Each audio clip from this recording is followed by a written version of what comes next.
d'Asperger. Je vous retrouve cette semaine pour parler d'un sujet que je n'avais vraiment jamais pensé aborder. Et ce sujet, c'est le harcèlement scolaire. Et j'aborde ce sujet parce que la semaine dernière, j'ai entendu une nouvelle qui m'a profondément bouleversée. Et en fait, en Belgique, s'est ouvert la semaine dernière le procès de 3 adolescents qui sont présumés avoir harcelé une jeune fille de 13-14 ans au point que cette jeune fille a mis fin à ses jours. Alors, évidemment, tous les enfants harcelés ne sont pas autistes, mais un grand nombre d'enfants autistes sont harcelés à l'école. Et ça a été mon cas. Et donc, je me suis dit que j'allais profiter de ma plateforme YouTube pour parler du harcèlement scolaire.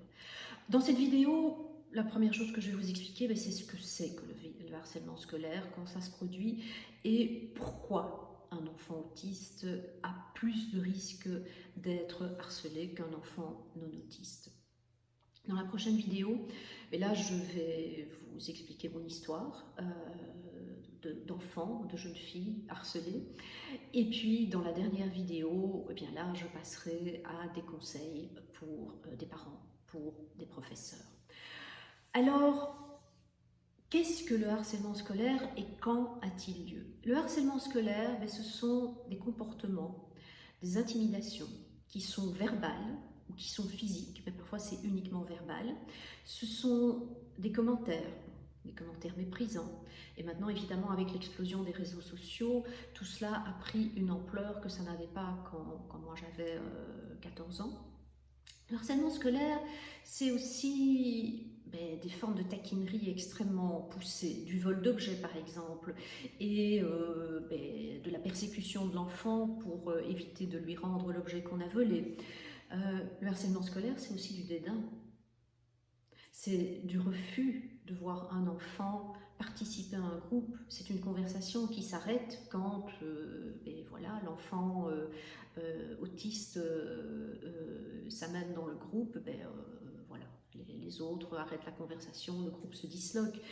Du harcèlement scolaire, c'est de l'exclusion sociale aussi. C'est refuser de prendre l'enfant autiste dans son équipe lors des cours de gym. C'est refuser d'inviter l'enfant aux anniversaires. C'est des taquineries, c'est des blagues, c'est du sarcasme quand on devient plus âgé. La part des professeurs, ça peut être des humiliations. Et si vous êtes professeur et que vous humiliez vos élèves, là je vous invite quand même à réfléchir à votre optique pédagogique. C'est de la fourberie aussi. Ça veut dire s'amener près de l'enfant d'une manière bienveillante pour après lui faire un coup fourré et lui faire du mal. Et puis, c'est de la manipulation pour faire des actes répréhensibles à l'enfant. C'est de la prédation quand, par exemple, on essaie d'inciter l'enfant autiste à faire des sextapes, par exemple, ce qu'on appelle des vidéos intimes en français. Alors, ce harcèlement, quand est-ce qu'il a lieu? Ce harcèlement, il a lieu à des moments où les adultes sont peu présents. Et donc, c'est un peu compliqué, effectivement, pour les adultes pour le voir. Donc, ça a lieu dans les transports scolaires, ça a lieu dans les couloirs, dans les intercours, ça a lieu dans la cour de récréation, ça a lieu lors des activités sportives. Mais peut-être que vous vous demandez, mais pourquoi les enfants autistes sont-ils plus sujets au harcèlement scolaire que d'autres enfants?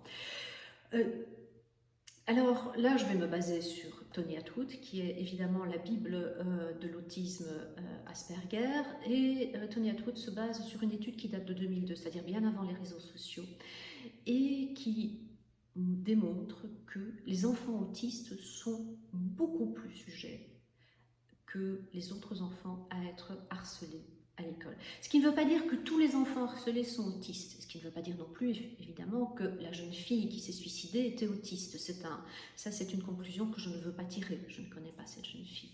Mais donc, l'enfant autiste va être beaucoup plus sujet au harcèlement pour plusieurs raisons.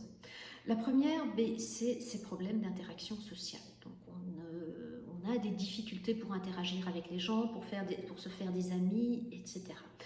Il y a ensuite l'alexithymie, c'est-à-dire la difficulté d'avoir accès à ses propres émotions, de les reconnaître, de les nommer, et donc de comprendre les émotions des autres. Et puis, il y a tous les problèmes de théorie de l'esprit. Enfin, ça, c'est déjà lié à la théorie de l'esprit. La théorie de l'esprit, c'est l'incapacité de prédire ce que l'autre va faire. C'est également l'incapacité de savoir ce qui se fait et ce qui ne se fait pas. Si on ne sait pas qu'une sextape, ça ne se fait pas, eh bien, on va la faire. Et quand on est autiste, clairement, on ne le sait pas bien. Donc, cette théorie de l'esprit va vraiment être un point fondateur parce que l'enfant autiste, ben, il va croire que si on le lui demande, s'il veut faire plaisir, bah oui, il va le faire. Parce que l'enfant autiste, ben, il est naïf et il a en général un bon cœur. Voilà, ceci termine cette vidéo.